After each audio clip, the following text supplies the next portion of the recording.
सीधे बैठेंगे, आंखें बंद करेंगे, अपने ध्यान को अनाहत चक्र पर या आज्ञा चक्र पर रखते हुए मिलकर हृदय की गहराइयों से उस ईश्वर की स्तुति, प्रार्थना और उपासना गायत्री मंत्र के माध्यम से ओम भूर्भुवः स्वः तत्सवितुर्वरेण्यं भर्गो देवस्य धीमहि धियो यो नः प्रचोदयात्। तूने हमें उत्पन्न किया, पालन कर रहा है तो तुझसे ही पाते प्राण हम। दुखियों के कष्ट हरता है तू, तेरा महान तेज है छाया हुआ सभी स्थान। सृष्टि की वास्तव में तू हो रहा है वेद्यमान। तेरा ही धरते ध्यान हम, मांगते तेरी दया। ईश्वर हमारे बुद्धि को वेद मार्ग पर चला। ओम भूर्भुवः स्वः तत्सवितुर्वरेण्यं भर्गो देवस्य धीमहि धियो यो नः प्रचोदयात्। आंखें बंद रखते हुए मानसिक रूप से यहाँ पहुँचने का प्रयास करेंगे। ओम के उच्चारण द्वारा लंबा गहरा श्वास भरेंगे। ओम 2 और 1 के अनुपात में। ओ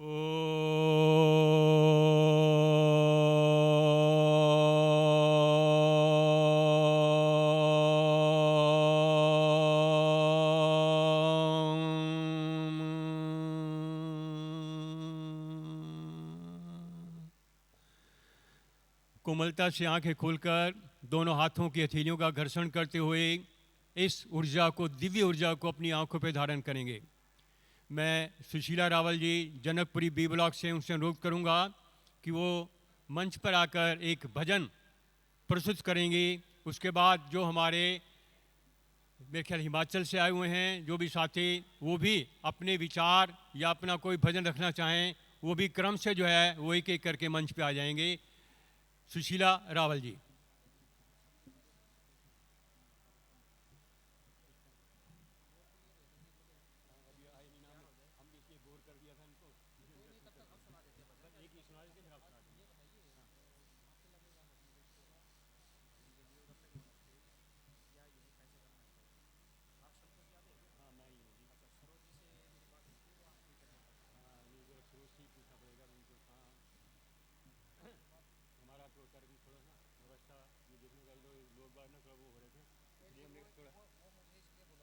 नहीं ठीक किया आपने, अच्छा कुछ तो चलता रहेगा ना, तो ये लोग थोड़ा सा इन्वॉल्व रहेंगे।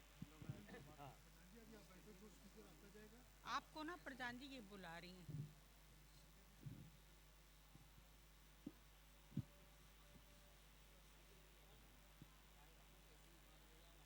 सभी आर्य जनों को मेरी नमस्ते और सभी आर्य जनों को इस महासम्मेलन की बहुत बहुत हार्दिक बधाई और शुभकामनाएं। अब ये मेरे साथ साथ बोलेंगे तब।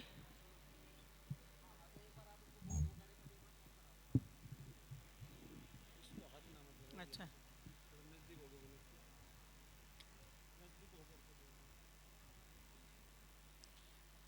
मेरे साथ साथ बोलेंगे तभी रौनक लगेगी।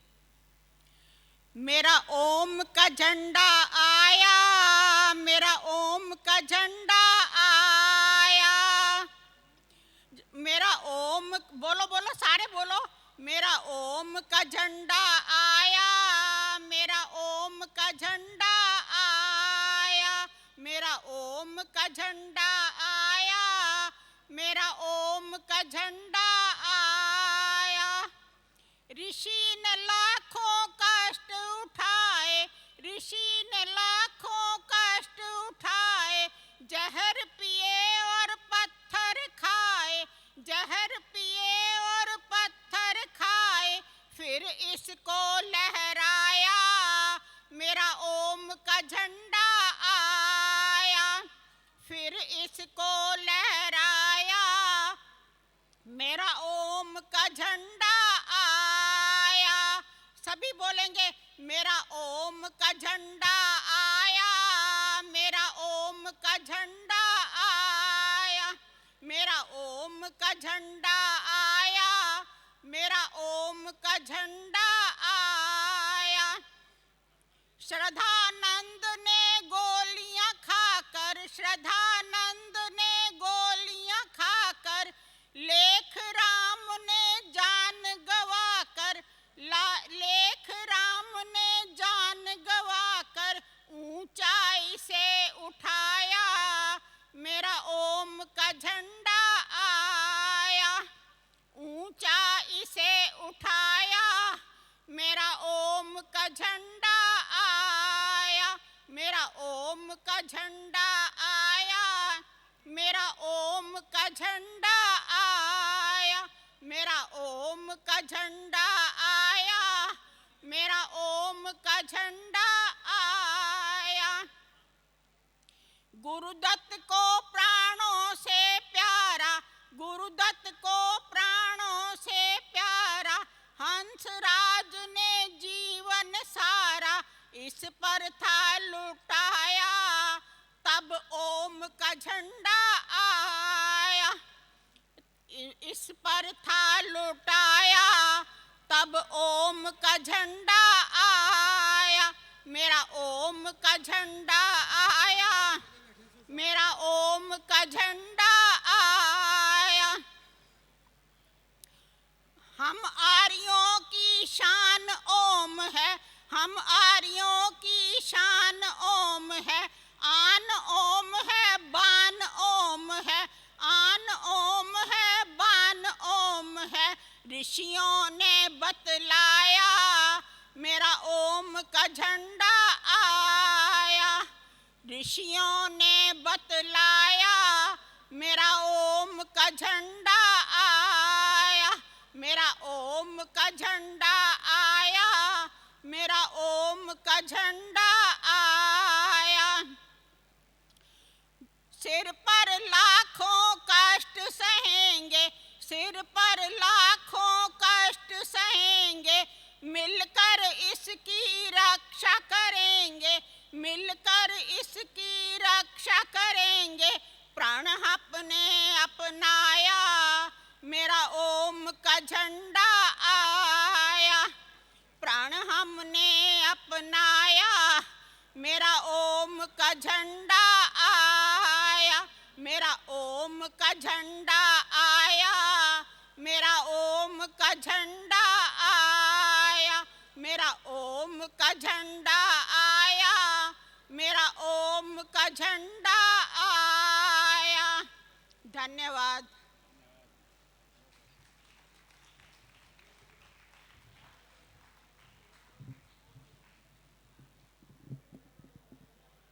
इतना सुंदर भजन बोला गया, परंतु तालियां बहुत ही मध्यम रही। ओम का झंडा, जोर से ओम का झंडा। आर्य समाज, आर्य समाज, वेद की ज्योति, वेद की ज्योति, भारत माता की, भारत माता की। बहुत सुंदर। अब पता लग रहा है कि यहाँ हाल में कुछ कार्यक्रम स्टार्ट हो चुका है। तो अब आपका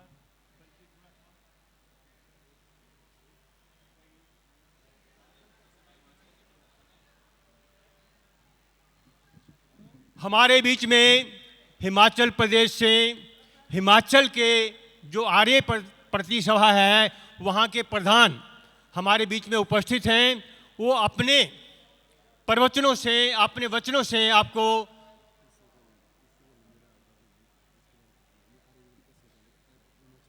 ठीक है। तो इनके प्रवचन के बाद हमारे बीच में हिमाचल के ही आर्य व्हील दल के प्रधान उपस्थित हैं, वो एक भजन उपस्थित करेंगे। धन्यवाद जी। आइए जी सर। पहले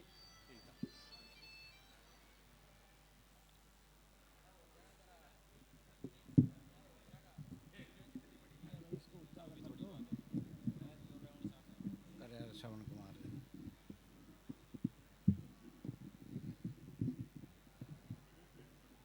ठीक है, ठीक। बस ओम ओम। आर्यों के इस महाकुंभ पर सभी मेरे साथ मिल करके उद्घोष करेंगे, जो बोले सो अब है,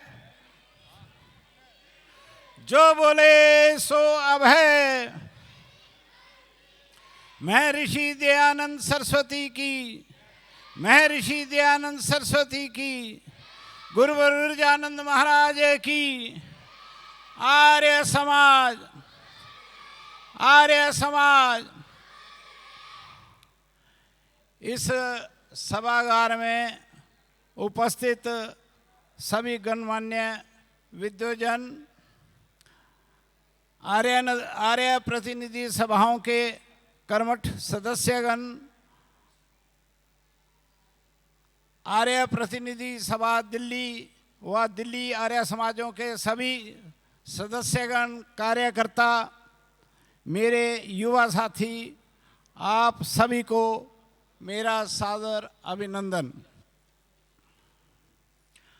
आज हम इस ऐतिहासिक क्षण के साक्षी हैं जब आर्य समाज अपनी स्थापना के 150 वर्ष पूर्ण करने जा रहा है। यह केवल कालखंड का उत्सव नहीं है, अपितु महर्षि दयानंद सरस्वती द्वारा प्रज्वलित उस वैदिक ज्ञान की मशाल का पुनरावलोकन है जिसने 1875 में बम्बई की धरती में अंधविश्वास, रूढ़िवादिता और सामाजिक जड़ता के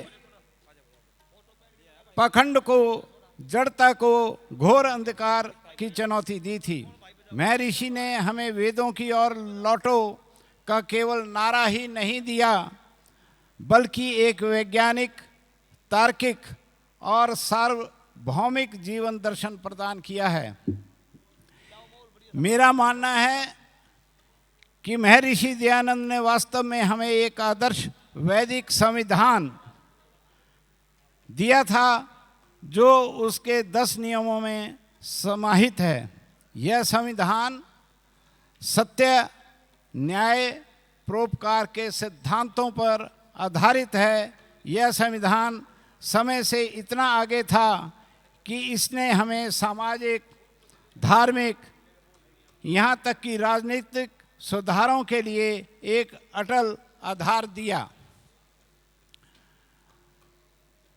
उनका, महर्षि का मूल उद्देश्य वेदों के शुद्ध ज्ञान का प्रचार करना, समाज में व्याप्त कुरीतियों का उन्मूलन करना, वेदों की ओर लौटो का उनका आह्वान एक ऐसे युग में सामाजिक और धार्मिक क्रांति का सूत्रपात था जब भारतीय समाज अंधविश्वासों, रूढ़ियों और विदेशी प्रभावों के कारण अपनी मौलिक पहचान खो रहा था। आर्य समाज ने अपनी स्थापना के बाद से शिक्षा, महिला सशक्तिकरण, अस्पृश्यता निवारण और राष्ट्रीय चेतना के विकास में अभूतपूर्व योगदान दिया है।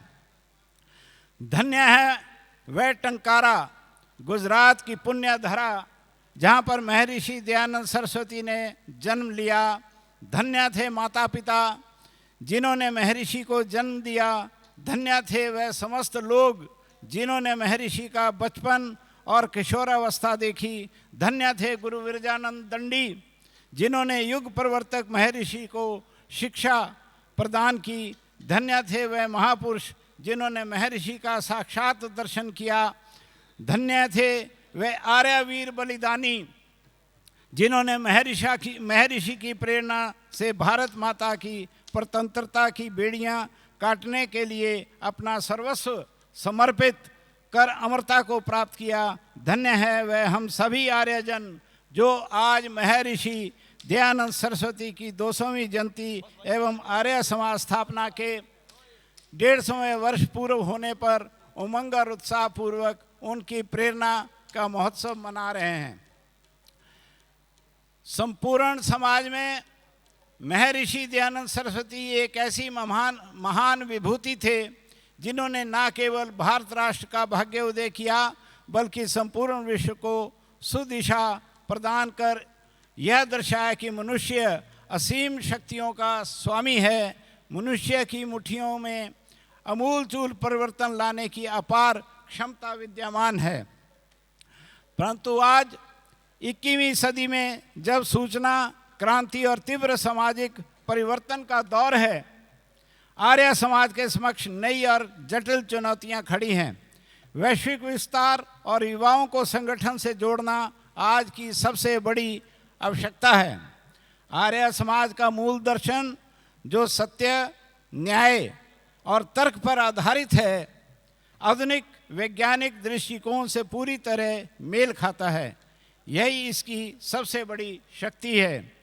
लेकिन इस शक्ति को आधुनिक माध्यमों और भाषा में प्रस्तुत करने की आवश्यकता है। युवाओं को जोड़ने में आ रही प्रमुख बाधाओं में संगठन की पुरानी संरचना, संचार का पारंपरिक माध्यम और समकालीन मुद्दों पर स्पष्ट मार्गदर्शन का अभाव शामिल है। आर्य समाज के 10 नियम जो इसके नैतिक और आध्यात्मिक आधार हैं, शाश्वत और अपरिवर्तनीय हैं। ये नियम किसी भी युग में प्रासंगिक रहेंगे। मेरे कुछ सुझाव हैं। हो सकता है यदि सार्वदेशिक सभा और आर्य प्रतिनिधि सभा के पदाधिकारी इनको सुनें और समझें, इनको अमल में लाएं, तो मैं ये समझता हूँ कि आर्य समाजें हमारी बहुत प्रगतिशील होंगी। आर्य समाज की कार्यकारिणी को सशक्त, संगठित और प्रभावशाली बनाने हेतु एक व्यापक और आक्रामक सुधार योजना की आवश्यकता है, जिसमें संगठन की वैदिक चेतना, सामाजिक प्रभाव, राष्ट्रीय योगदान को नई ऊंचाइयों तक पहुंचाया जा सके। इसके लिए मैं निम्नलिखित कुछ सुझाव देता हूं। सर्वप्रथम, गुरुकुलों का विस्तार और उनका आधुनिकीकरण। देश भर में गुरुकुलों की संख्या में तीव्र वृद्धि की जाए ताकि अधिक से अधिक बालक बालिकाएं वैदिक शिक्षा प्राप्त कर सकें। प्रत्येक गुरुकुल को आधुनिक सुविधाओं से युक्त आवासीय परिसर, पुस्तकालय, प्रयोगशाला और डिजिटल शिक्षण साधनों से सुसज्जित किया जाए। गुरुकुलों को आर्य समाज की रीढ़ मानते हुए उन्हें वित्तीय, प्रशासनिक और शैक्षणिक रूप से आत्मनिर्भर बनाया जाए। दूसरा है नशा उन्मूलन और संस्कारित परिवार अभियान, जो कि हमारे इस भारत संस्कृति से जो संस्कारित चरित्र के लोग हैं या संस्कारवान लोग हैं, उनकी लुप्तता होती जा रही है। हम पाश्चात्य सभ्यता में अधिक ढलते जा रहे हैं। आर्य समाज को नशा उन्मूलन के लिए राष्ट्रव्यापी अभियान चलाना चाहिए, जिसमें युवाओं को व्यसन मुक्त जीवन के लिए प्रेरित किया जाए। संस्कारित परिवारों की स्थापना हेतु विशेष कार्यशालाएं, शिविर और प्रचार कार्यक्रम आयोजित किए जाएं। संगठनात्मक बैठकें और समन्वय। प्रत्येक आर्य समाज और प्रांतीय समाज की त्रैमासिक बैठक अनिवार्य रूप से आयोजित की जाए। सार्वदेशिक सभा की प्रांतीय सभाओं के साथ अर्धवार्षिक बैठक सुनिश्चित की जाए, जिसमें नीति निर्धारण और समीक्षा की प्रक्रिया हो। सेवानिवृत्त विशेषज्ञों की सेवा, अधिवक्ता, अभियंता, चिकित्सक, प्रशासनिक अधिकारी जैसे सेवानिवृत्त विशेषज्ञों का एक विस्तृत डेटाबेस तैयार कर उसमें आर्य और समाज की वेबसाइट पर सार्वजनिक किया जाए। इन विशेषज्ञों की सेवाएं समाज के विभिन्न कार्यों में ली जाएं, जिससे अनुभव और मार्गदर्शन का लाभ मिल सके। अतिरिक्त आंतरिक विवादों का समाधान, आर्य समाज के नियमों में मध्यस्थता यानी आर्बिट्रेशन का प्रावधान जोड़ा जाए, जिससे संगठन के भीतर ही विवादों का समाधान हो सके और न्यायालय जाने की आवश्यकता ना पड़े। वित्तीय एकीकरण और सहायता आर्य समाजों की आय और एक केंद्रित स्थान पर जमा किया जाए, जहां से जरूरतमंद एवं आर्थिक रूप से कमजोर आर्य समाजों को सहायता प्रदान की जाए। वित्तीय पारदर्शिता सुनिश्चित करने हेतु नियमित ऑडिट और निगरानी व्यवस्था लागू की जाए। भवनों की एक रूपता और पहचान, भारतवर्ष में जितने भी भवन हैं उनकी बाहर से एक रूपता होनी चाहिए। जो पुराने भवन बन चुके हैं उनको तो नए रूप में ढालना मुश्किल है, परंतु उनके ऊपर जो पेंट वगैरह है, जो रंग रोगन किया जाता है, वो सारे भारतवर्ष में एक जैसा ही होना चाहिए, उसकी एक रूपता होनी चाहिए। प्रचारकों और सन्यासियों की सुरक्षा, ये प्रचारकों के लिए बहुत महत्वपूर्ण है। तो मेरा निवेदन है सार्वदेशिक सभा से और आर्य प्रतिनिधि सभा से, प्रचारकों, सन्यासियों, भजनोपदेशकों, परिव्राजकों को सामाजिक एवं आर्थिक सुरक्षा प्रदान की जाए ताकि वे निर्भीकता से कार्य कर सकें। उसके लिए विशेष पेंशन योजना, स्वास्थ्य बीमा और आवासीय सुविधा की व्यवस्था की जाए। दूसरा, प्रशिक्षित आचार्य और प्रशिक्षण केंद्र प्रत्येक सुदृढ़ आर्य समाज या 2-3 आर्य समाजों के लिए एक प्रशिक्षित आचार्य नियुक्त किया जाए, जो वैदिक शिक्षा, संस्कार और संगठनात्मक कार्यों में मार्गदर्शन दे सके। संगठनात्मक सहयोग और समर्थन, प्रांतीय समाज और सार्वदेशिक सभा को यह दायित्व दिया जाए कि वे स्थानीय आर्य समाजों को हर प्रकार की सहायता प्रदान करें, चाहे वह वित्तीय हो, प्रशासनिक हो या शैक्षणिक। ध्यान कक्ष और आध्यात्मिक वातावरण, प्रत्येक आर्य समाज में ओम का चित्र सहित एक ध्यान कक्ष की स्थापना की जाए, जिसमें आध्यात्मिक ऊर्जा और शांति का वातावरण निर्मित हो। महिला सशक्तिकरण, आर्य समाजों में महिलाओं के लिए 33% आरक्षण दिया जाए, जिससे उनकी भागीदारी और नेतृत्व को बढ़ावा मिले। उत्तराधिकार और युवा नेतृत्व, 70 वर्ष से अधिक आयु के सदस्य स्वेच्छा से पद त्याग कर योग्य उत्तराधिकारियों को अवसर दें, जिससे संगठन में नवीन ऊर्जा और दृष्टिकोण का संचार हो। वित्तीय अनुशासन और शुद्ध भाषा, इन सभी प्रस्तावों को यदि आक्रामक रूप से लागू किया जाए तो आर्य समाज न केवल एक धार्मिक संगठन रहेगा, बल्कि एक सामाजिक क्रांति का भाव बनकर राष्ट्र निर्माण में अग्रणी भूमिका निभाएगा। युवा शक्ति का आकर्षण, प्रासंगिक और संवाद, युवाओं को आर्य समाज से जोड़ने के लिए यह आवश्यक है कि संगठन उनकी समस्याओं, जिज्ञासाओं और आकांक्षाओं को समझे और उनका समाधान वैदिक सिद्धांतों के प्रकाश में प्रस्तुत करे। शिक्षा और ज्ञान का आधुनिकीकरण, आधुनिक गुरुकुल, नेतृत्व प्रशिक्षण, युवा आचार्य और पुरोहित प्रशिक्षण, एक विशेष युवा आचार्य फेलोशिप कार्यक्रम शुरू किया जाए, जो मेधावी युवाओं को आधुनिक प्रबंधन, संचार और नेतृत्व कौशल के साथ साथ वैदिक ज्ञान में प्रशिक्षित करे। इस कार्यक्रम में सार्वजनिक भाषण, मीडिया प्रबंधन और वित्तीय नियोजन जैसे विषय शामिल होंगे।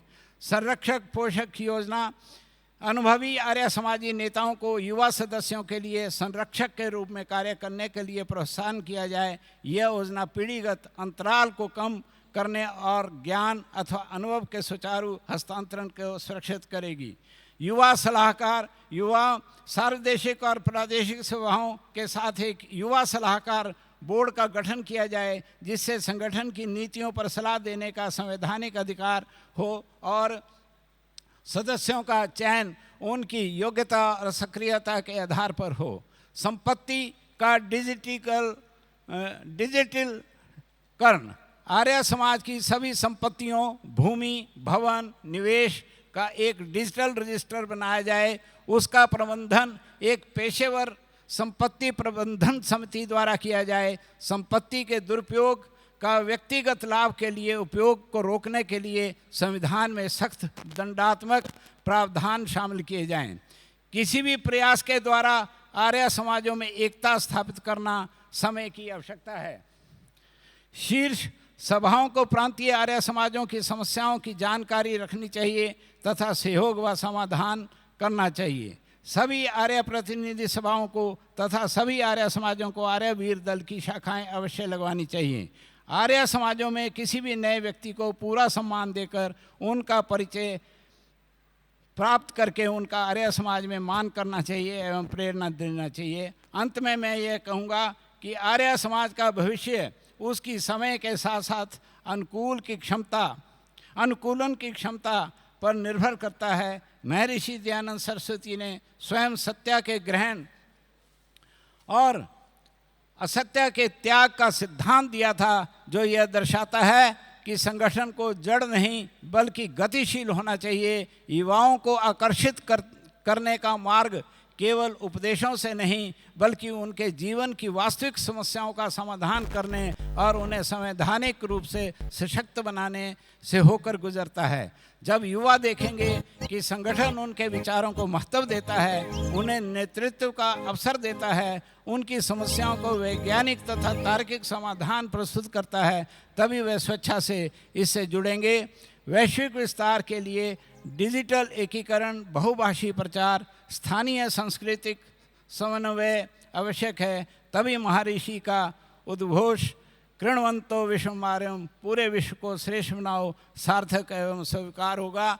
इसी के साथ मैं सभी कार्यकर्ताओं का, सभी आयोजकों का आर्य प्रतिनिधि सभा हिमाचल प्रदेश की ओर से बहुत बहुत धन्यवाद करता हूं और बधाई देता हूं। उन्होंने मुझे चंद विचार रखने का अवसर दिया, इसके लिए मैं जो मंच संचालक हैं उनका बहुत बहुत आभार प्रकट करता हूं। सभी का धन्यवाद। ओम शम।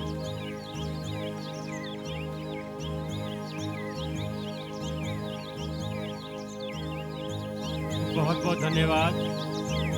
उन्होंने स्वामी दयानंद जी ने जो समाज में भ्रांतियाँ, कुरीतियाँ, उनको किस प्रकार परिवर्तन लाए समाज में, उस पर विचार प्रकट किए। और आज हमारे समाज में किन चुनौतियों का सामना कर रहे हैं हम लोग और उसमें आर्य समाज किस प्रकार योगदान कर सकता है। और उन्होंने कहा कि आर्य समाज या वैदिक प्रचार तभी हो पाएगा जब हम गुरुकुल और जो प्रचारक हैं उनकी सिक्योरिटी का ध्यान रखेंगे, आजीविका का ध्यान रखेंगे, क्योंकि आजीविका सबको चाहिए। जब तक वो नहीं होगी तो कोई भी अपने बच्चों को गुरुकुल में नहीं भेजेगा। और प्रचारक जो हैं जिस कार्य के लिए वो प्रचार के लिए वो भी नहीं कर पाएंगे। इसलिए इनकी आजीविका की, इनकी सामाजिक सिक्योरिटी की बहुत ही आवश्यकता है। तो इस पे ज़रूर हमें ध्यान देना चाहिए और हमारी प्रतिनिधि सभा को सरकार से मिलकर इन पे जरूर कोई ना कोई इस प्रकार का बनवाना चाहिए ताकि इनकी आजीविका सुरक्षित हो पाए। अब एक भजन जो है वो हिमाचल से ही आर्यवीर दल के प्रधान है वो प्रस्तुत करेंगे। उसके बाद हमारी कुछ बिटियां हैं, ये विश्वारा कन्या गुरुकुल गुड़की से एक भजन उनका होगा। उसके बाद हमारे जो क्रम है हमारा भजनों का वो प्रारंभ करेंगे। धन्यवाद जी। आइए।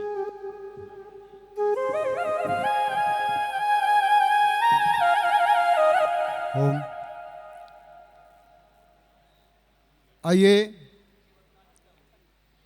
उस ऋषि के जो हम उस माला के जो मनके हैं जो आज इस महासम्मेलन में अपनी अपनी उपस्थिति दे रहे हैं, आइए उसका एक छोटा सा भजन प्रस्तुत करता हूं।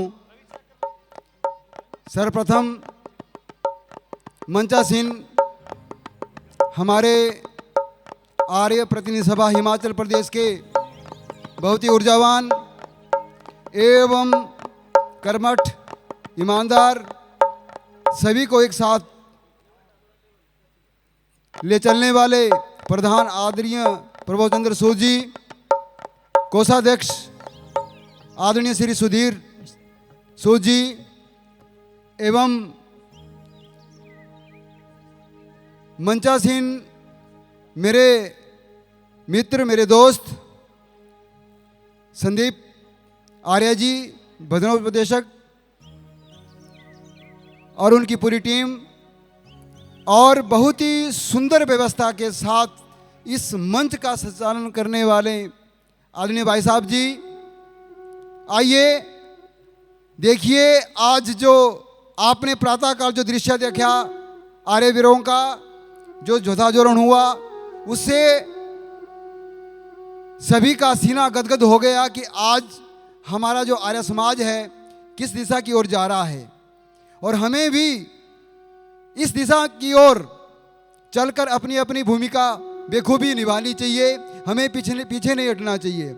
आज तो हमारे संगी साथी बहुत है, बहुत मित्रगण हैं, काम करते हैं, मगर उसी ऋषि जो ऋषि चला था बिल्कुल अकेला था, कोई उसके साथ साथी नहीं था, कोई सहेला नहीं था। तो उन्होंने जो भारतवर्ष की यात्रा की और अपने वेद का डंका बजाया, वो आपने देखा भी, पढ़ा भी और पढ़ भी रहे हैं। आइए, मैं अधिक ना बोलूँगा क्योंकि मैं धन्यवाद करना चाहता हूँ मंच चालन का, उन्हें मुझे समय दिया, तो मेरे पास भी थोड़ा सा समय है, तो मैं इस सभागार में उपस्थित हुआ हूँ।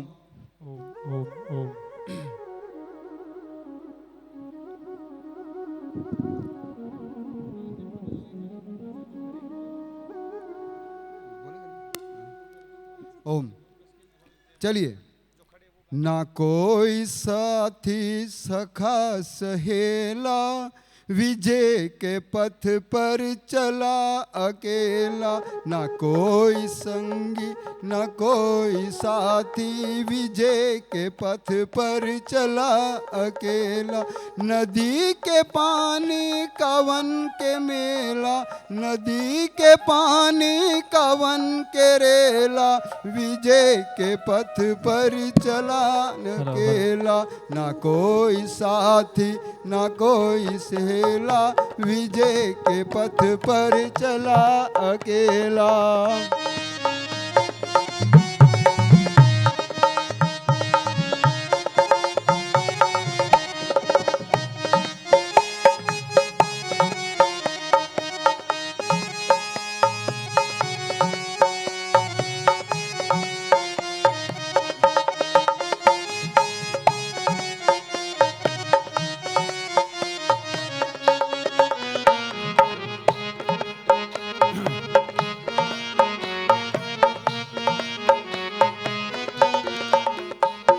प्रभु की धुन में बन के अधीर, प्रभु की धुन में अधीर बन कर निकल पड़ा, बन फकीर बन कर निकल पड़ा था, बन के फकीर।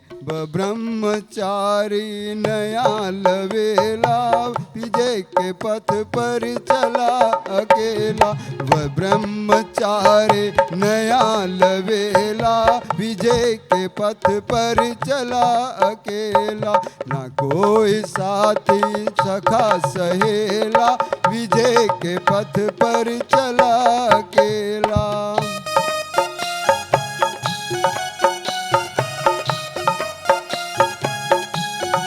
सभी मीठी मीठी तालियां बजाएंगे मेरे साथ और अपनी प्रस्तुति देंगे, सभी जोर से।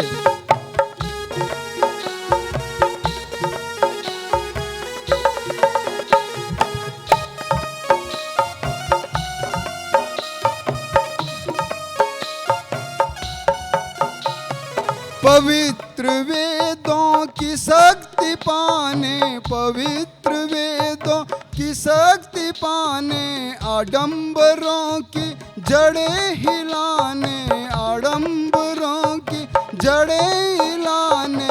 बन गया वीर जनंद का चेला, विजय के पथ पर चला अकेला। बन गया वीर जानंद का चेला, विजय के पथ पर चला अकेला। ना कोई साथी सखा सहेला, विजय के पथ पर चला अकेला।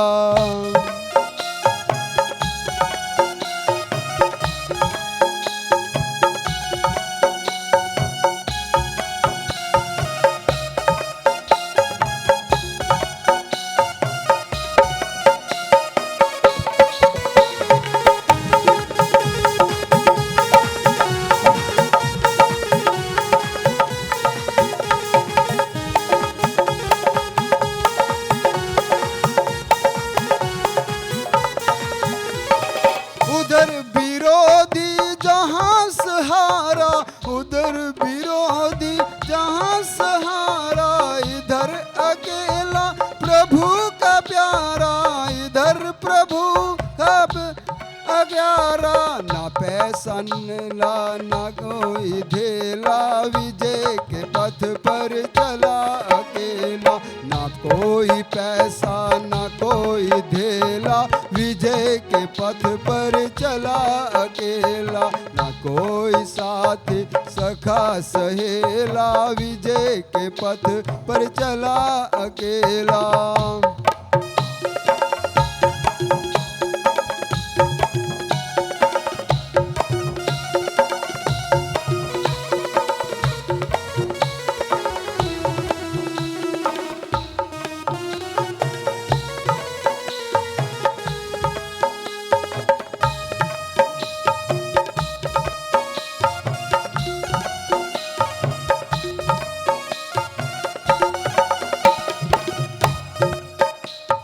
कदम कदम पर बनावटें थी, कदम कदम पर बनावटें थी, विरोधियों की रुकावटें थी, विरोधियों की रुकावटें थी। सभी तरफ था यही झमेला, विजय के पथ पर चला अकेला। सभी तरफ था यही झमेला, विजय के पथ पर चला अकेला। ना कोई संगी ना कोई साथी, विजय के पथ पर चला अकेला।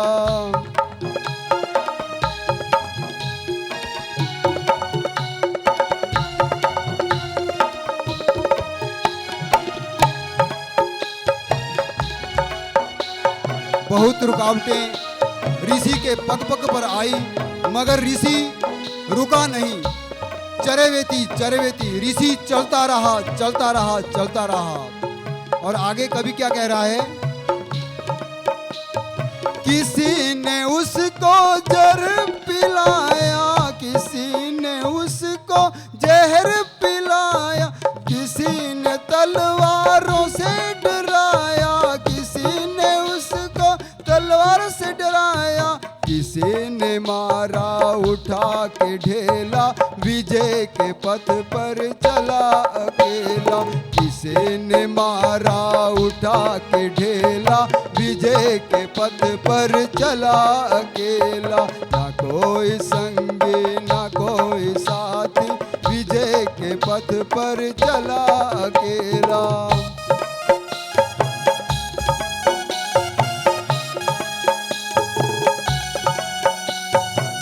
ऋषि ने कई बार जहर पिया, कई बार पिलाया गया। दुश्मनों ने बहुत कोशिश की, बहुत कोशिश की, मगर अंत में उस धूर्त ने, उस मंदबुद्धि ने उस जहर में संख्या मिलाकर शीशा पीसकर उस पर पिलाया और स्वामी जी के पूरे शरीर में फोड़े, फीसियां इत्यादि कई प्रकार के वो उम्र पड़े उस विष के साथ।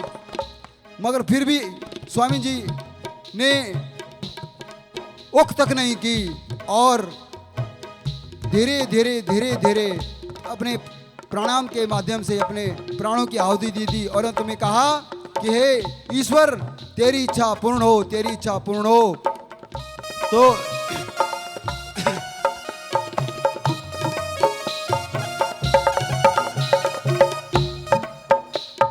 सब्र का दामन कभी न छोड़ा, सब्र का दामन कभी न छोड़ा, न अपनी मंजिल से मुख न मोड़ा, न अपनी मंजिल से न मोड़ा।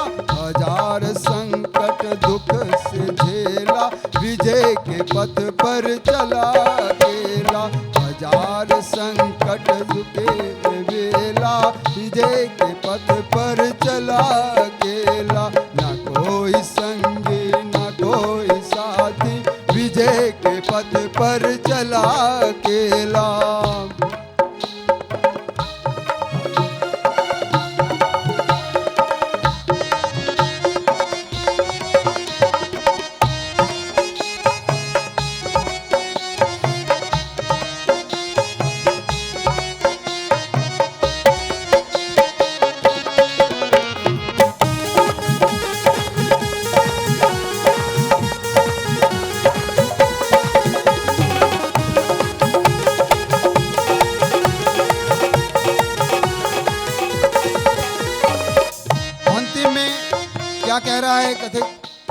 कवि कह रहा है, पथिक कपट छल को मात, पथिक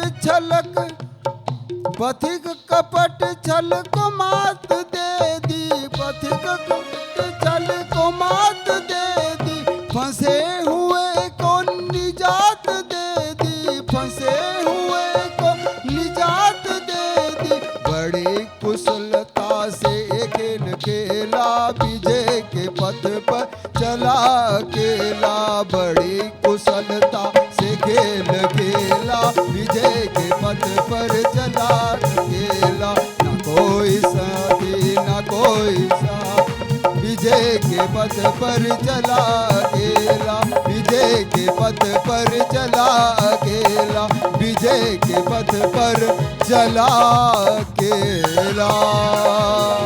बोलिए महर्षि दयानंद महाराज की, बोलिए गुरु विजयानंद महाराज की, बोलिए स्वामी श्रद्धानंद महाराज की।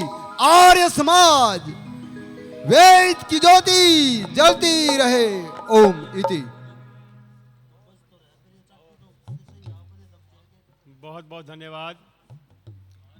अब मैं मंच पर गुरुकुल विश्ववारा कन्या गुरुकुल रुड़की रोहतक से मोहिनी, दृष्टि, पूजा और आरजू, उनसे अनुरोध है कि मंच पर आकर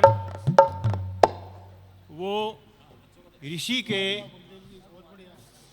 प्रेरणा स्रोत होने के भजन गा रहे हैं कि आर्यों के तुम हो प्राण, ऋषि दयानंद तुम्हारा क्या कहना।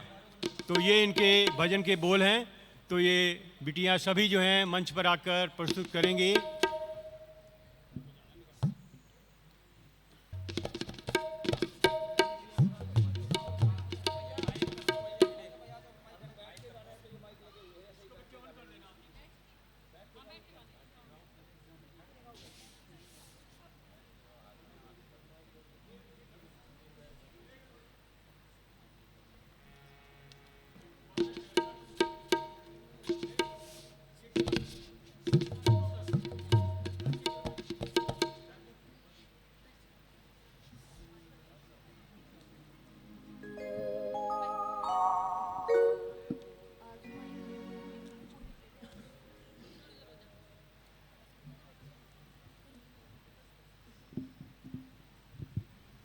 ओम ओम ओम ओम ओम।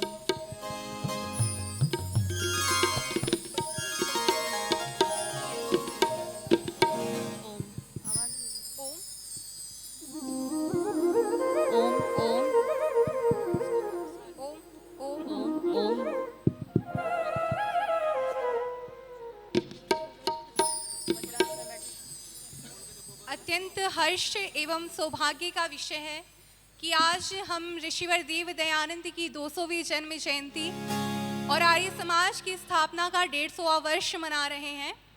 हम सभी आर्यजन यहाँ उपस्थित हुए हैं और हम सभी के श्रद्धा सुमन ऋषिवर देव दयानंद के चरणों में अर्पित करने के लिए कुछ पंक्तियाँ हम यहाँ से गाएंगे और आपसे भी आशा करेंगे कि उन पंक्तियों को हमारे साथ आप मिलकर के गुनगुनाएं। जिस ऋषिवर देव दयानंद ने तत्कालीन समाज में फैली हुई सदियों से चली आ रही रूढ़ियों को जड़ से उखाड़ करके फेंक दिया, जिन्होंने नारियों के लिए विशेष करके एक ऐसा अद्भुत अभूतपूर्व स्थान प्राप्त करवा दिया जो कहीं वंचित सा रह गया था, जिन्होंने वेदों के लिए, शास्त्रों के लिए अपने जीवन को अर्पित कर दिया, ऐसे ऋषिवर देव दयानंद के लिए हम उनके चरणों में अपनी श्रद्धा सुमन अर्पित करते हैं। आइए इन एक गीत की कुछ पंक्तियां हम सब मिलकर के गुनगुनाएं।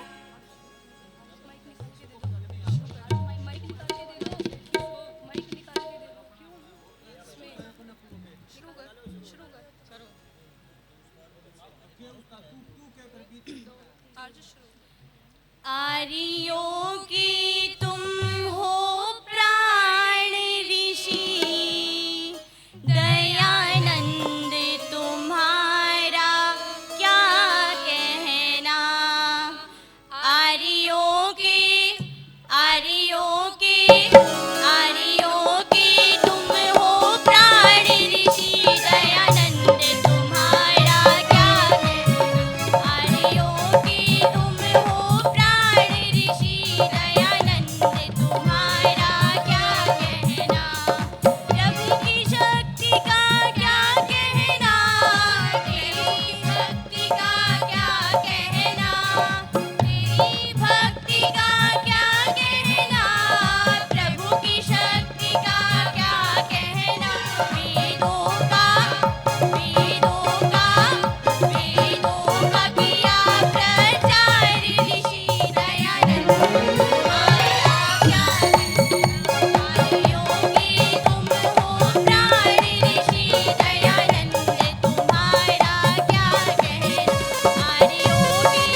बहुत ही सुंदर।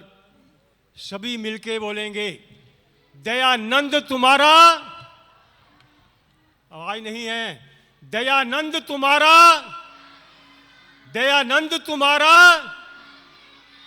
भजन के माध्यम से इन बच्चियों ने, दयानंद जी ने किन किन कुरीतियों को समाज के दूर करने का प्रयास किया, दूर की, और किस प्रकार से उस समय का जो समाज था उनका मुकाबला किया डट के, वो भजन के माध्यम से प्रस्तुत किया। इनका बहुत बहुत धन्यवाद। एक भजन जो है वो हमारे कुलदीप आर्या जी वो एक भजन प्रस्तुत करेंगे। उसके उपरांत एक नाटिका है हमारे विद्यालय की, और उसके बाद जो है हमारा क्रम जो है वो भजनों का अपना संदीप आर्य जी जो भजो उपदेश हैं वो कार्यक्रम करते रहेंगे जब तक हमारे जो प्रवक्ता लिस्ट में हैं आज वो यहाँ पर 2 बजे आएंगे, शायद उनके बात हुई है अभी, तो तब तक वो करते रहेंगे। अभी कुलदीप आर्य जी का भजन, उसके बाद ये model school Aryaveer model school Badli के बच्चे जो हैं वो एक नाटिका है उनकी, वो प्रस्तुत करेंगे। तो उन्होंने जो भी अपना सिस्टम लगाना है वो लगा जाएंगे इस भजन के साथ साथ ही, ताकि वो नाटिका जो प्रॉपर वे से कर पाएं। Hello check, hello hello. Kuldeep ji ओम ओम और उनके साथी ओम ओम ओम हेलो चेक, हेलो ओम हेलो ओम हेलो। ओम ओम बस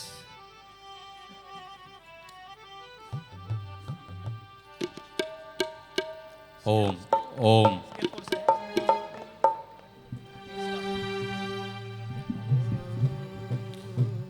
ओम ओम ओम ओम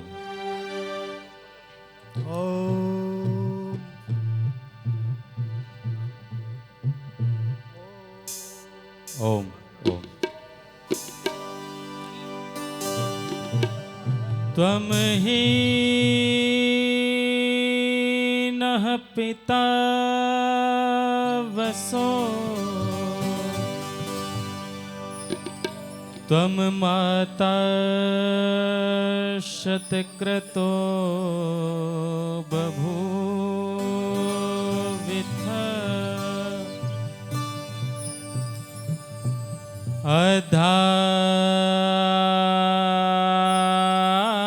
अधाते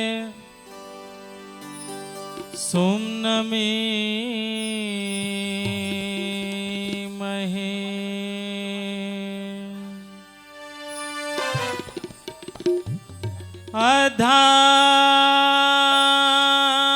अधाते सुम्नमी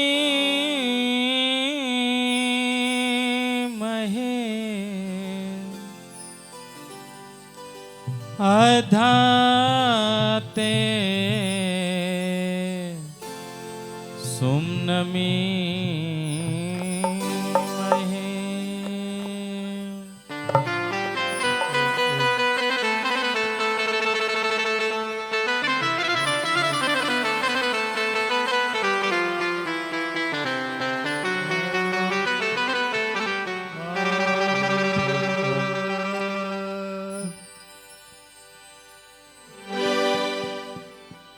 ओम ओम ओम हेलो हेलो।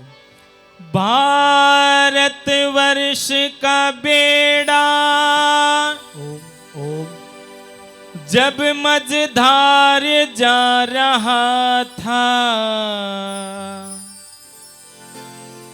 तो टंकारा गुजरात से एक मल्हा भी आ रहा था।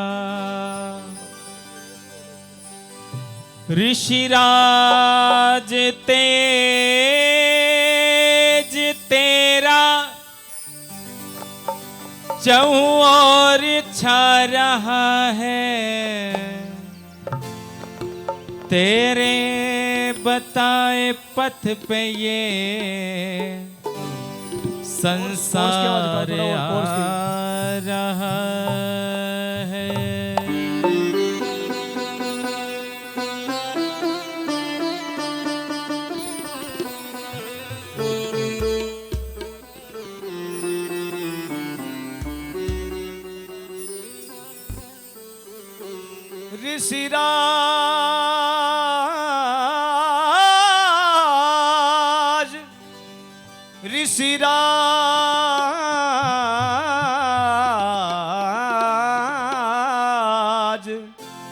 ऋषिराज तेरे पथ पे ये संसार आ रहा है। बोलिए ऋषिवर दयानंद जी महाराज की जय हो। भाई आप लोगों की आवाज नहीं आई। सत्य सनातन वैदिक धर्म की जय हो। तो आइए सभी भारत ही नहीं अपितु विश्व के लगभग 48 देशों के लोग आर्य महासम्मेलन के अंदर उपस्थिति दर्ज कराने के लिए पहुंचे हैं और ऋषि दयानंद जी महाराज का गुणगान आप सभी लोग सुन रहे हैं। यदि ऋषिवर दयानंद जी महाराज नहीं आते तो क्या होता? जहां इस देश के अंदर महिलाओं को वेद मंत्र बोलने पढ़ने सुनने का अधिकार नहीं था, वहां मेरे ऋषि दयानंद जी महाराज ने कहा कि दुनिया के लोगों, स्त्री ही ब्रह्मा बभूविथा, स्त्री साक्षात ब्रह्मा का स्वरूप होती है। जहां इस देश के अंदर महिलाओं को यदि कान के अंदर वेद मंत्र पड़ जाता था तो शीशे को पिघला करके उसके कान में डाल दिया जाता था। यदि महिला अपनी वाणी से, जीभा से वेद का मंत्र बोल देती थी तो उसकी जीभ को काट दिया जाता था। जहां बाल अवस्था में यदि कोई बहन, कोई बेटी विधवा हो गई तो उसके पति के साथ में उसको जलना पड़ता था। वहीं मेरे गुरु दयानंद ने कहा था कि दुनिया के लोगों, यत्र नार्यस्तो पूज्यन्ते रमन्ते तत्र देवता, कि जहां नारियों का सम्मान होता है वहां साक्षात देवता निवास करते हैं और जहां नारियों का अपमान होता है वहां सब किए हुए शुभ कर्म भी निष्फल हो जाते हैं। तो लिखा, हमें जगाया था दयानंद ने, और कैसे जगाया था?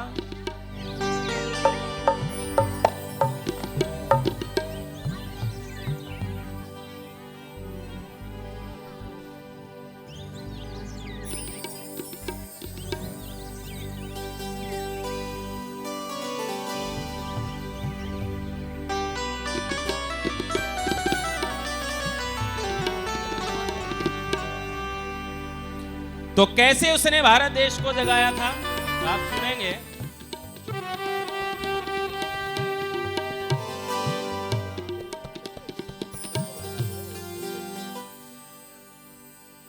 एक योगी आया था,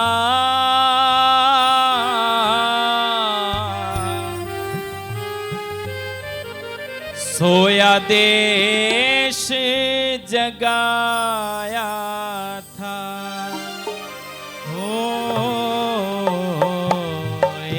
एक योगी आया था,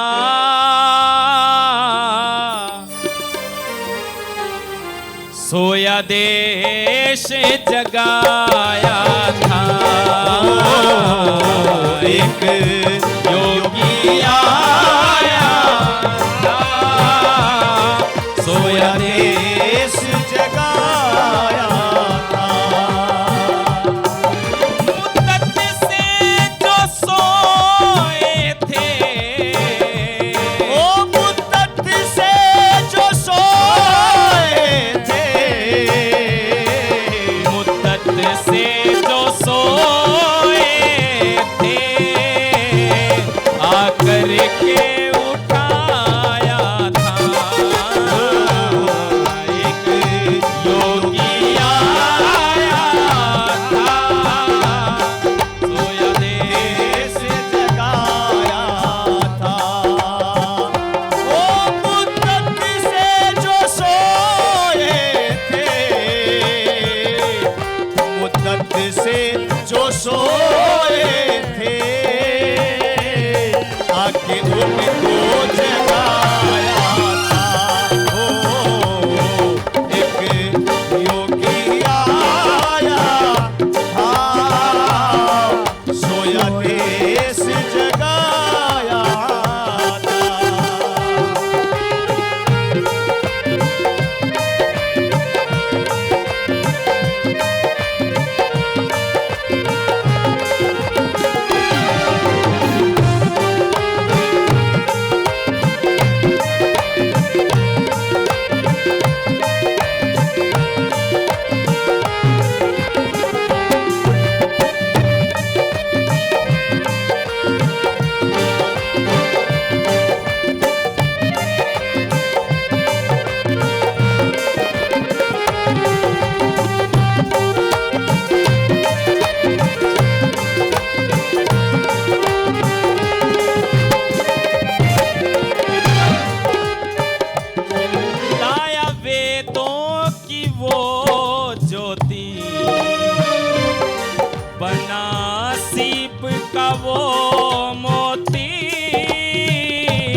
बना सीप का वो मोती, रोया देख कर देखी जब विधवाएं वो रोती, दे हवाला देवरी का मां, घर उनका बसाया था। वो जो मुद्दत से सोए थे, मुद्दत से जो सोए थे, आकर के उठाया था। एक योगी आया, सोया देश जगाया था।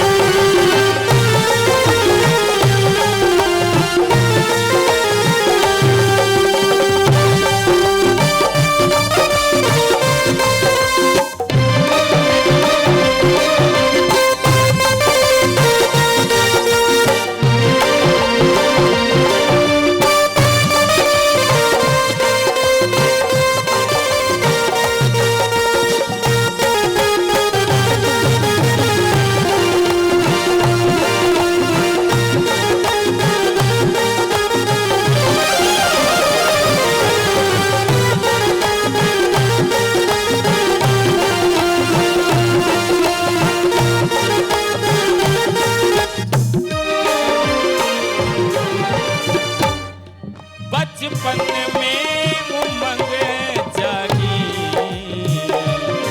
चला बन करके बैरागी, बचपन से उमंग जागे, चला बन के बैरागी। बचपन में उमंग जागी, चला बन करके बैरागी, सच्चे शिव की चाहत में सब मोह ममता त्यागी,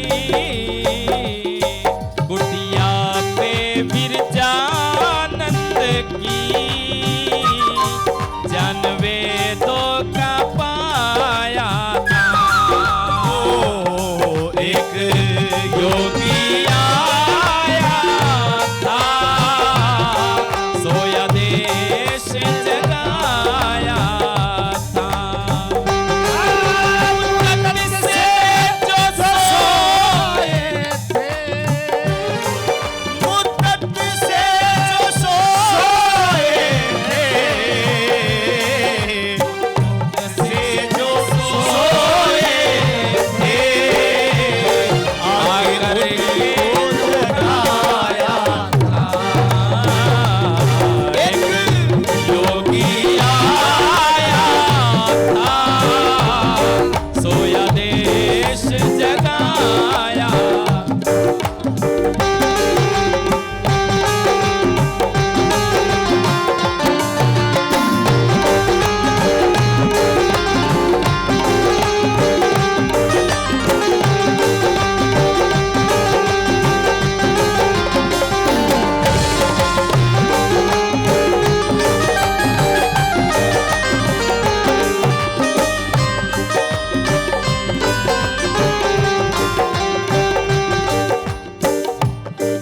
जब संकट वतन पर था, मेरा भारत पतन पर था। जब संकट वतन पर था, मेरा भारत वतन पर था। पर निर्मोही फिर भी निष्दिन प्रयत्न पर था। स्वप्न आज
नंद नाम था जिनका,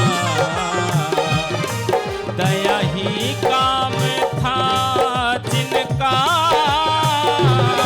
दयानंद नाम था जिनका, दया ही काम था जिनका। जो पिलाते थे विष उनको, प्रेम पैगाम था जिनका। विष पी करके जसविंदर बदले अमृत पिलाया। मुद्दत से जो सोया मुद्दत से जो सोए थे, आकर के उठाया था। एक योगी आया था, सोया देश जलाया था। मुद्दत से जो सोए थे, मुद्दत से जो सोए थे, आगे को जगाया था। एक योगी आया था, सोया देश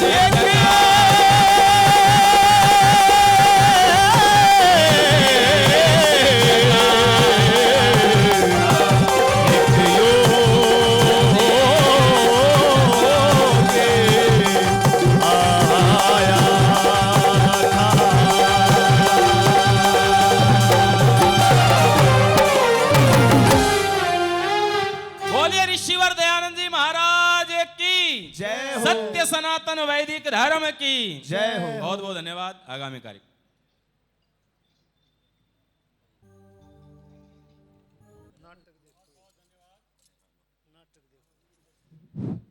कुलदेव जी का किस प्रकार से स्वामी जी ने कुरीतियों को दूर किया, उस पे बहुत ही सुंदर और हर पाठ उन्होंने किस प्रकार हमारे जो विधवा की गति होती थी हमारे समाज में और जो नारियों की गति थी, उन्होंने भजन के माध्यम बताया कि जो वेद का मंत्र बोल लेते थे उनको क्या सजा दी जाती थी। तो अब मैं आर्यवीर मॉडल स्कूल बादरी के बच्चों से अनुरोध करूंगा कि वो अपनी नाटिका जो है मिशनरी से सन्यासी, शायद उनका टाइटल है, तो उसको प्रस्तुत करेंगे। चलिए जी।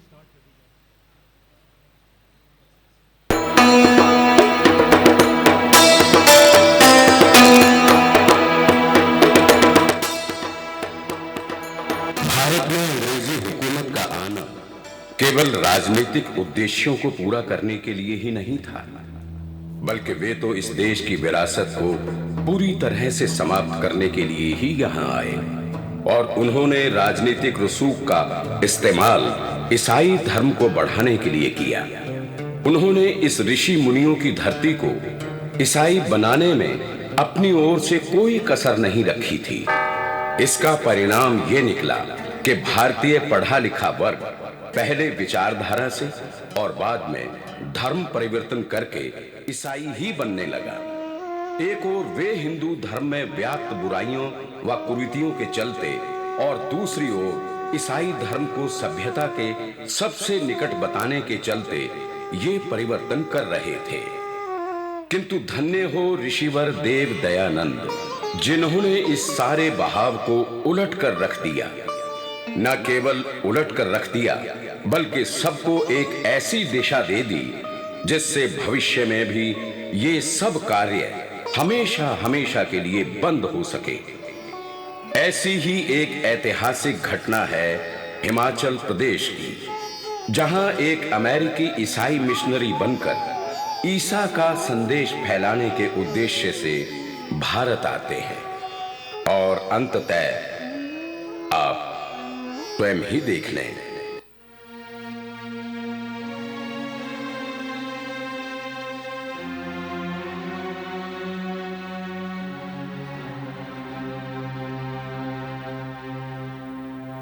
Dear father, I want to go to India to spread the Christianity. मैं ईसाई धर्म के प्रचार के लिए भारत जाना चाहता हूँ। क्या करोगे वहाँ जाकर? यहाँ तुम्हारा कारोबार है, व्यापार है, जो धर्म का कार्य करना है यही करो। इतनी दूर जाकर क्या करोगे?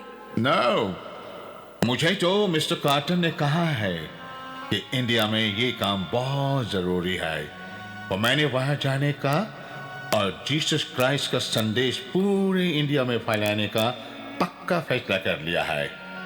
देखो, अब ये इतनी जिद कर रहा है तो इसे जाने दो, धर्म का काम ही तो करेगा। Thank you father. God bless you my son. पानी के जहाज से वो मुंबई पहुंचता है और कुछ दिन वहीं रहता है। बाद में अन्य कुछ स्थान पर रहने के पश्चात गर्मी के कारण वो हिमाचल प्रदेश के ठंडे स्थान पर रहने का निश्चय करके हिमाचल पहुंचता है और ईसाई प्रचारक कार्लटन से मिलता है और प्रचार करने के तरीकों पर विचार करता है।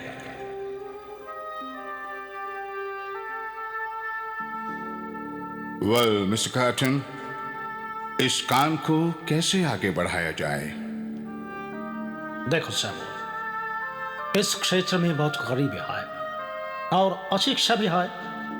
गरीब को पढ़ा लिखा कर तो ईसा का संदेश नहीं दिया जा सकता, पर सेवा करके इनका मन बदलना ज्यादा आसान है। इसलिए तुम सेवा के कार्यों को करो, यही मेरा तुम्हें संदेश है।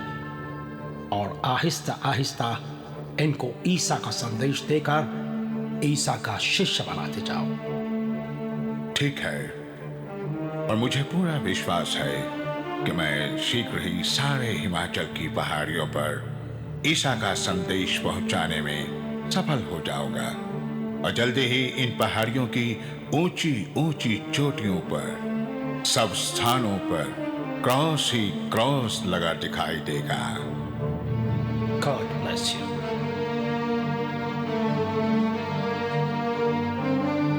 और इस प्रकार सैमुअल गांव-गांव जाकर ईसा का संदेश सुनाकर ईसाई धर्म का प्रचार करके ईसाई बनाने लग जाता है। इसी बीच उनके हिंदू से ईसाई बनी महिला से शादी भी हो गई। उसने देखा कि हिमाचल के इस शहर में प्लेग फैल गया। प्लेग एक ऐसा खतरनाक रोग है जिसमें सबसे पहले अपने ही पराये हो जाते हैं। ऐसे समय में ईसाई मिशनरी सक्रिय हो गए और सेवा के नाम पर धर्मांतरण का कार्य तेजी से चलने लगा। इधर आर्य समाज भी सेवा के कार्य में बहुत सक्रिय था। आर्य प्रतिनिधि सभा पंजाब और आर्य प्रादेशिक प्रतिनिधि सभा के निर्देश पर सेवा के कार्यों में काफी कार्यकर्ता सक्रिय थे।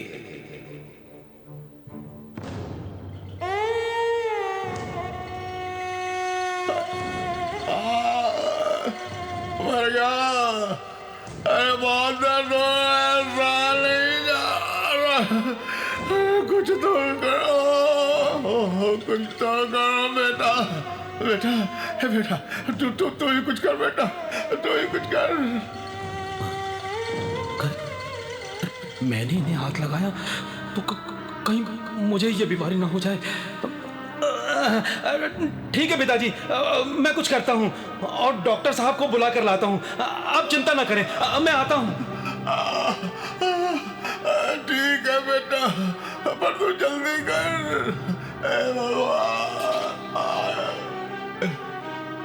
बेटा निकल तो जाता है पर फिर लौटकर वापस नहीं आता। एक महिला बीमार है। उसकी सेवा करने के लिए सैमुअल और उसकी टीम पहुंचती है और देखती है एक बीमार वृद्ध महिला करा रही है।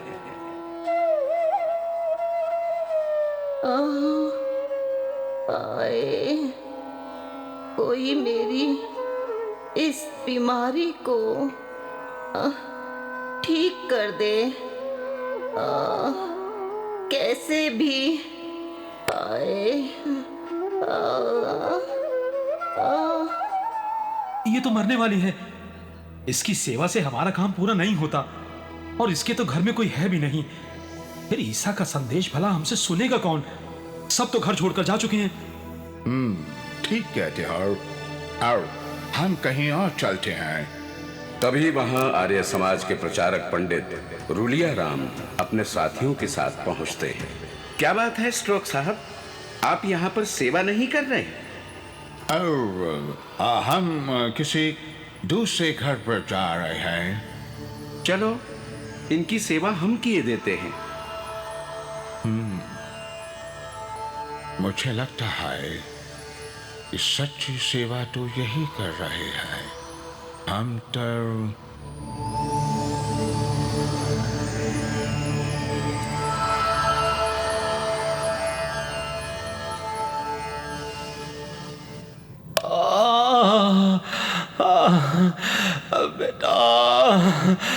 बेटा कुछ तो कर, कहीं से तो दवा ला दे मुझे बेटा। अच्छा ठीक है मैं दवा लेकर आता हूं अभी।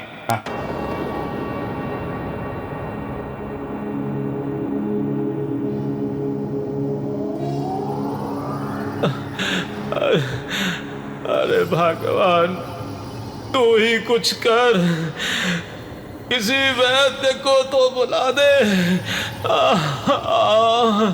और तू मेरे कपड़े भी बदलवा दे।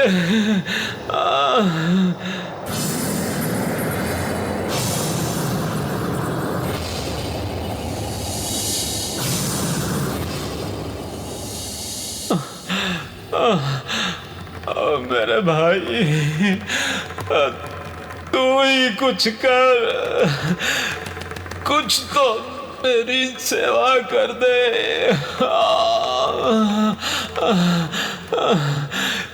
तेरा तो मुझसे सबसे पुराना नाता है। कुछ तो कर मेरे भाई। भाई भी दुखी होकर दुख से उसको अकेला छोड़कर चला जाता है। रोगी अकेला रह जाता है, रोग बढ़ता चला जाता है। तभी सैमुअल पहुंचता है।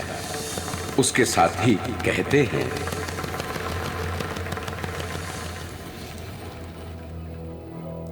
आधर, ये भी अंतिम सांसें ले रहा है और इसके घर में भी कोई नहीं है। तुम ठीक कहता है।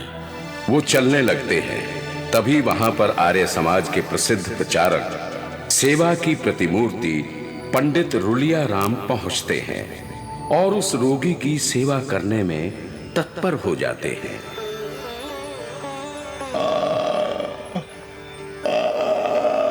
पंडित जी, इनकी तो हालत बहुत गंभीर हो चुकी है और इनके घर वाले भी सब छोड़कर जा चुके हैं। ये बिल्कुल अकेले हैं। पर हमें तो इनकी सेवा करनी ही है भाई। बचा लो मुझे, मरना नहीं चाहता। चिंता मत करो भाई, हमसे जो बन पड़ेगा अवश्य ही करेंगे।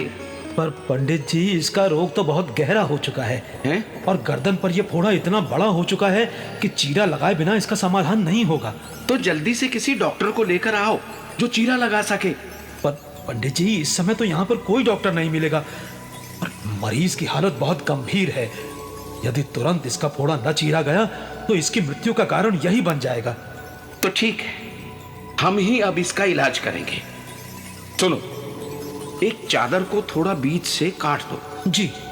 और देखो, जहां फोड़ा है केवल उस जगह को छोड़कर बाकी सारा शरीर ढक दो। जी पंडित जी।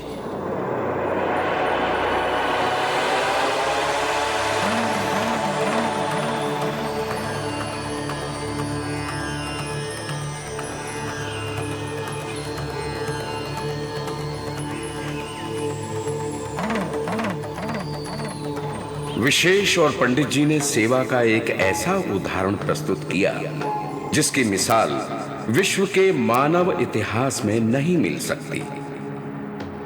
धन्य है पंडित रुलिया राम, धन्य है गुरुदेव दयानंद, जिनकी जलाई ज्योति से रोशन होकर पंडित रुलिया राम अपने आप को अमर कर गए। धन्य है आर्य समाज। पंडित रुलिया राम जी ने चीरा लगाने के लिए जब कोई औजार ना पाया, कोई डॉक्टर ना पाया, कोई उपाय ना पाया, तो स्वयं ही नीचे झुक करके चादर डाल के अपने दांतों से ही उस रोगी के फोड़े को चीरा देकर जहर युक्त रुधिर को बाहर निकाला और विश्व में मानवता के इस सेवा इतिहास में एक अप्रतिम मिसाल प्रस्तुत की।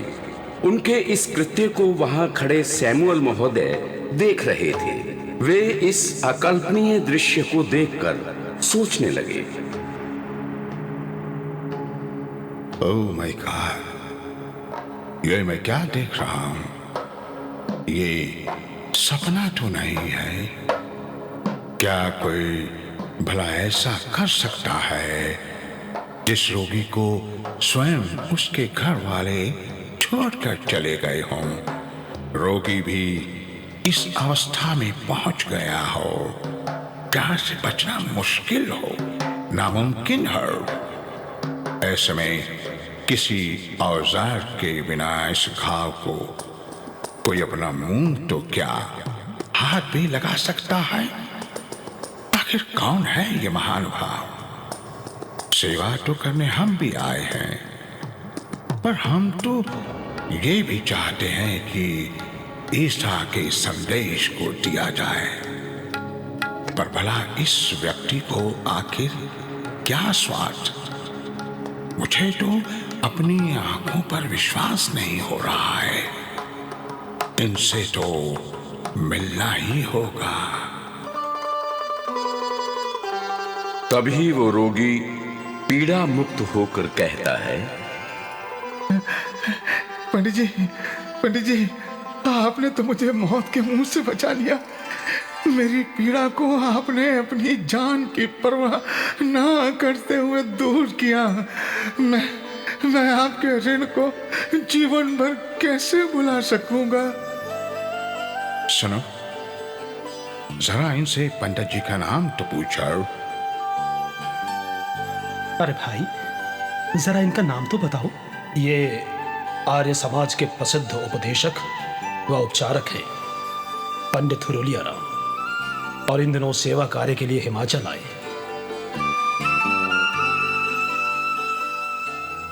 सैमुअल दुनिया में कोई अलग था ही नहीं। वे भी जिए तो मानव की सेवा के लिए ही जिए। बस ये सेवा भाव उन्हीं के बताए मार्ग पर चलने का ही सुपरिणाम है। सोचता हूं कि ये जब जन्म बड़ी मुश्किल से मिला है, उस ईश्वर की कृपा से मिला है।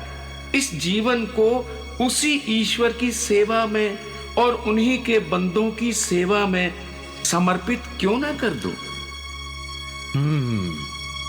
धन्य है आप, धन्य है आपकी सोच, धन्य है दयानंद। पंडित जी, क्या मैं उनके बारे में कुछ और भी जान सकता हूं?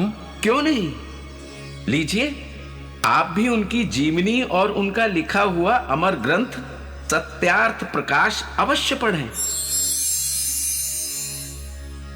अगर कोई शंका हो तो मुझसे अवश्य मिल लीजिएगा। नमस्ते।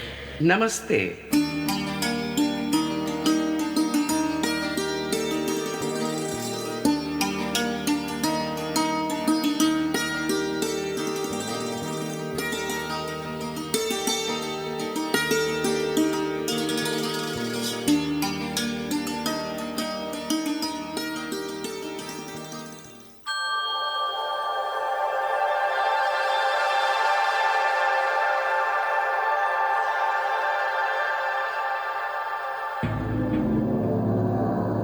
पंडित जी, मैंने तो इस महान ग्रंथ को शीघ्र ही पढ़ लिया और महान ऋषिवर देव दयानंद जी को जान लिया और आपका केवल धन्यवाद करने आया हूं। इसको पढ़कर आपको कोई शंका तो नहीं हुई ना? पंडित जी, शंका होना तो दूर की बात, बल्कि मेरे तो जीवन भर की जो कुछ भी शंकाएं थीं वो भी दूर हो गई।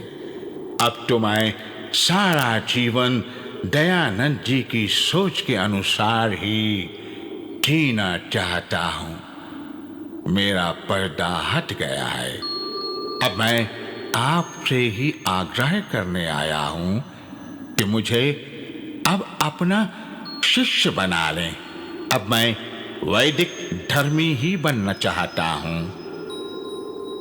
इसे ईश्वर की कृपा समझनी चाहिए कि आपकी समस्त शंकाएं दूर होकर आप वेद मार्ग पर चलने के लिए उद्यत हुए हैं।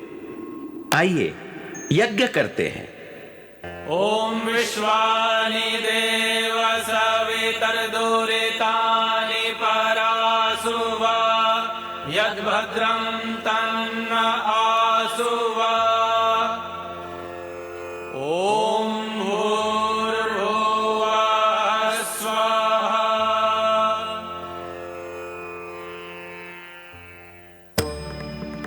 आप क्या नाम रखना चाहते हैं? पंडित जी, मैंने सत्य को जानकर ही वैदिक धर्म अपनाने का निश्चय किया है। अतः मेरी यही इच्छा है कि मैं आज से सत्यानंद कह रहा हूं। आप आज से मुझे सत्यानंद नाम से ही पुकारें। वैदिक धर्म में आपका स्वागत है और आज से आपका नाम सत्यानंद स्ट्रोक्स ही होगा। धन्यवाद। मैं किन शब्दों में स्मरण करूं महर्षि दयानंद जी के उपकारों का, जिनकी कृपा और सत्यार्थ प्रकाश के कारण मैं असत्य मार्ग को छोड़कर सत्य मार्ग पर चलने के लायक बन सका हूं। अब ये सारा जीवन आर्य समाज के प्रचार प्रसार में अर्पित करूंगा और आज से मेरे बच्चों के नाम निम्न होंगे। पत्नी एग्निस का नाम प्रिय देवी तथा बच्चों के नाम प्रीतम स्ट्रोक्स, लालचंद स्ट्रोक्स, प्रेम स्ट्रोक्स, सत्यवती स्ट्रोक्स, तारा स्ट्रोक्स और सावित्री स्ट्रोक्स होंगे। देखा आपने क्या जादू था दयानंद जी का और सत्यार्थ प्रकाश का। एक पंडित रुलिया राम को सेवा की ऐसी राह दिखा दी जिसका कोई सानी ही नहीं, और एक अमेरिकन ईसा के मानने वाले को वेद का सच्चा भक्त बना करके उसी की सेवा में समर्पित कर दिया। सत्यानंद स्ट्रोक्स जो अमेरिका से हिमाचल की पहाड़ियों में क्रॉस लगाने की इच्छा से आए थे, उन्होंने अपना सारा जीवन उन्हीं पहाड़ियों में ओम की ध्वजा फहराने में अर्पित कर दिया। धन्य हो सत्यार्थ प्रकाश, धन्य हो ऋषिवर देव दयानंद जी, धन्य आर्य समाज। आओ हम भी चलें और चलाएं सारे विश्व को वेद मार्ग पर।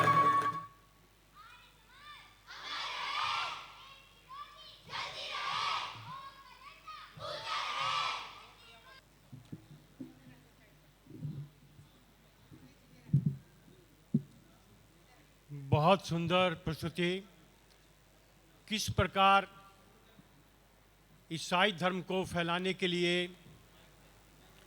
हिमाचल में पहुँचे और किस प्रकार वो सत्य प्रकाश से प्रभावित होकर उनकी भी काया पलट गई और उन्होंने भी आर्य धर्म को अपनाकर वैदिक ज्ञान प्राप्त किया।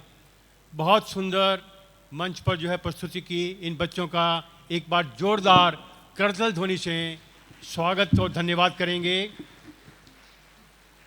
अब हमारे बीच में भजन का क्रम चलेगा। उसके बाद ये प्रवक्ताओं के नाम हैं, अगर इनमें से कोई यहाँ उपस्थित हैं तो वो बता देंगे मुझे। श्री सुदर्शन शर्मा जी, डॉक्टर ज्वलंत कुमार शास्त्री जी, श्री देशबंधु मदान जी, श्री डीपी यादव जी, श्री पीसी सूद जी और श्री जय सिंह गहलोत जी। इनमें से कोई उपस्थित हो तो भजन के बाद हम उनका जो भी प्रवचन है वो प्रस्तुत किया जाएगा।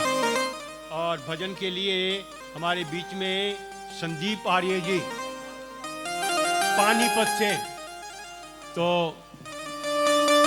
इनके भजनों को ऋषि के गुणगान करेंगे और ऋषि ने किस प्रकार से कुरीतियों को दूर किया उस पे ये भजन प्रस्तुत करेंगे। एक बार इनका भी स्वागत करेंगे करताल ध्वनि से। ओम ओम हले हले ओम ओम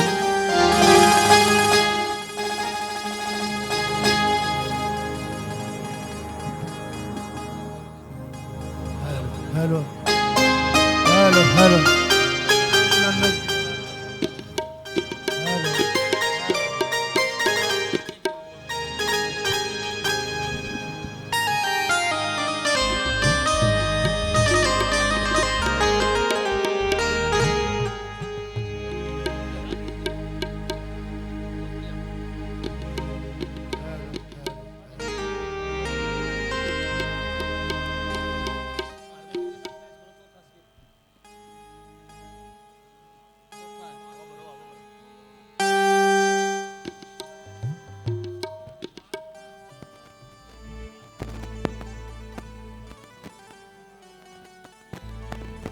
ओम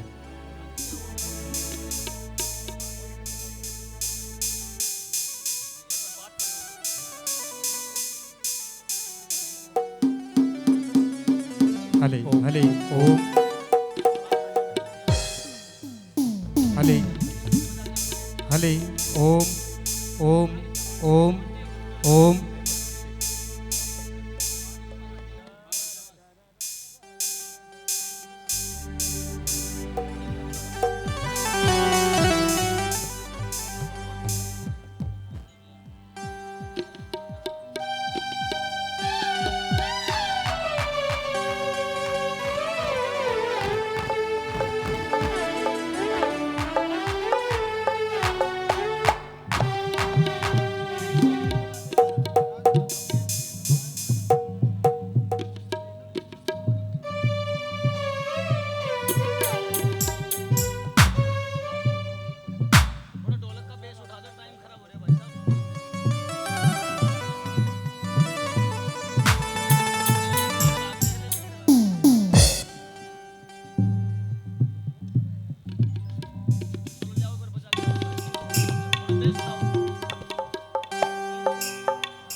हले ओम ओम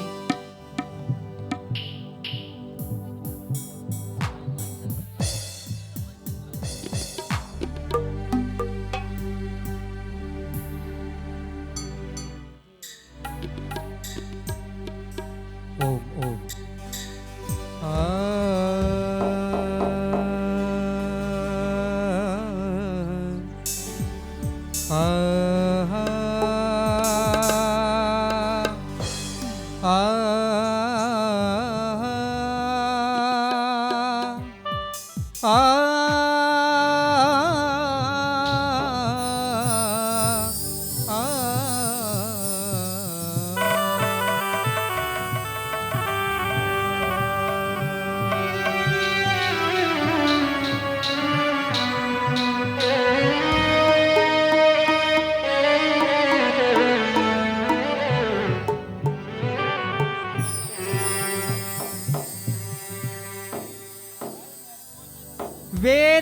वेदाहमेतं पुरुषं महन्तम् आदित्यवर्णं तमसा प्रस्तात् त्वमे विदित्वा यति मृत्युमेति नान्यः पन्था विद्यते अयना।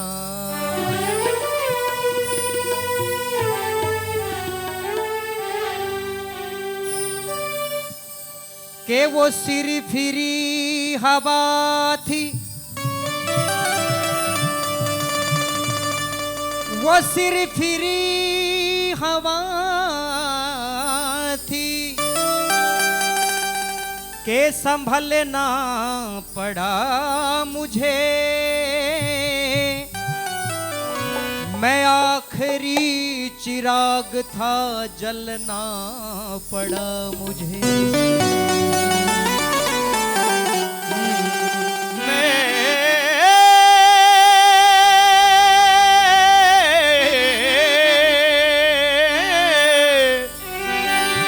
मैं आखिरी चिराग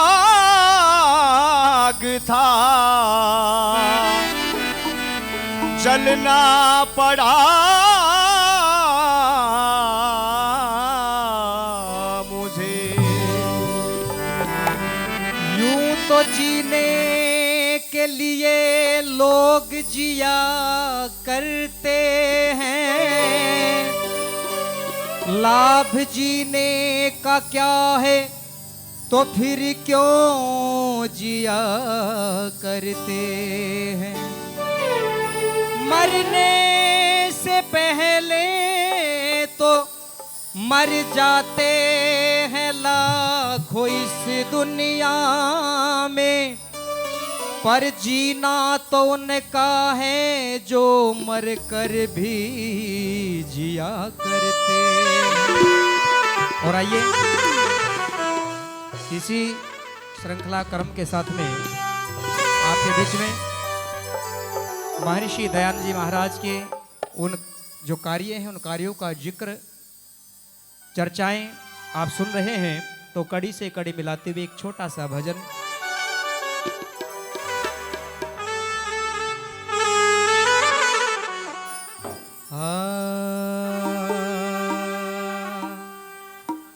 वह कौन आया जाग उठी थी, अरे दुनिया जिसकी बात से वेद की पुस्तक हाथ में लेकर निकला था गुजरात से। वह कौन आया, अरे वह कौन आया जाग उठी थी दुनिया जिसकी बात से। वेद की पुस्तक हाथ में लेकर, वेद की पुस्तक हाथ में लेकर निकला था गुजरात से। वह कौन आया, अरे वह कौन आया जाग उठी थी दुनिया जिसकी बात से। वेद की पुस्तक हाथ में लेकर निकला था गुजरात से। वह कौन आया, वह कौन आया, वह कौन आया।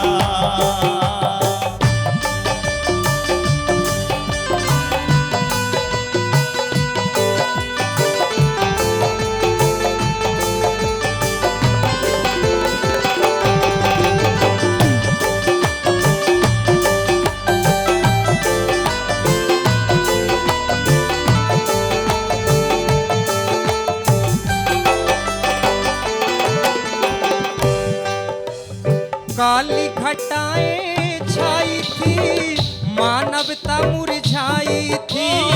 काली घटाएं छाई थी मानवता मुरझाई थी। अरे काली घटाएं छाई थी मानवता मुरझाई थी।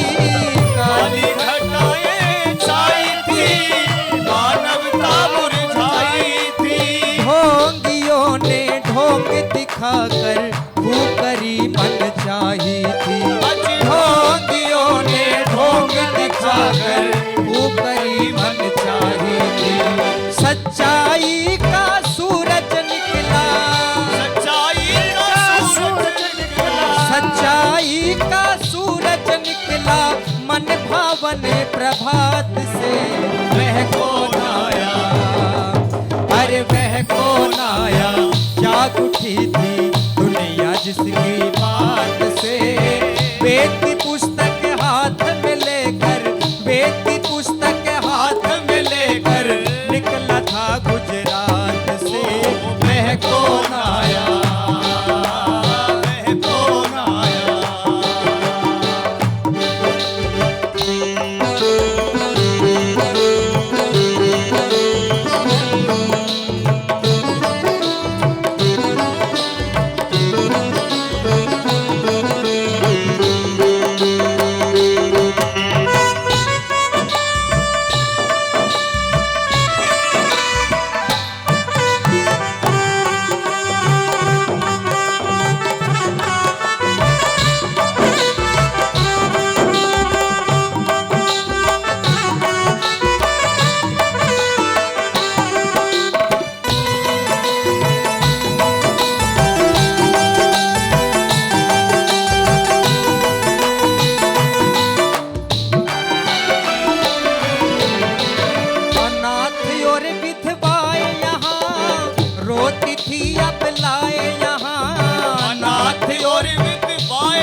रोती थी विधवाएं यहाँ, अनाथ और विधवाएं यहाँ, रोती थी अबलाएं यहाँ। हो करके लाचार बेचारी बनती थी वेश्याएं यहाँ, हो करके लाचार बेचारी बनती थी वेश्याएं यहाँ।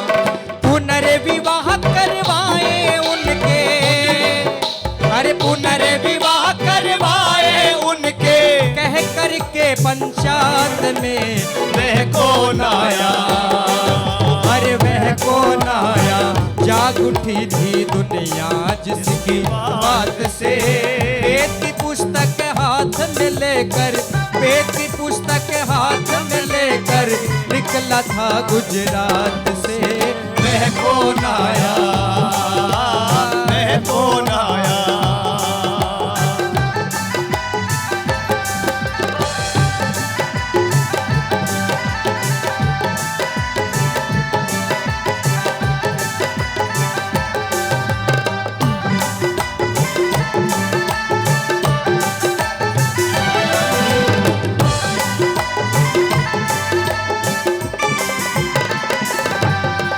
शूद्र यहाँ पर रोते थे, रोज विधर्मी होते थे। शूद्र यहाँ पर रोते थे, अरे शूद्र यहाँ पर रोते थे, रोज विधर्मी होते थे। शूद्र यहाँ पर रोते थे, रोज विधर्मी होते थे। धर्म के ठेकेदार यहाँ पर बीज फूट का बोते थे। धर्म के ठेकेदार यहाँ पर बीज फूट का बोते थे। सबको गले लगाया ऋषि ने, सबको गले लगाया ऋषि ने, बंधन जातोर पात के। वह कौन आया, अरे वह कौन आया, जाग उठी थी दुनिया जिसकी बात से। वेद की पुस्तक हाथ में लेकर, वेद की पुस्तक हाथ में लेकर निकला था गुजरात से। वह कौन आया, वह कौन आया।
कहिए उस आने को आया था समझाने को।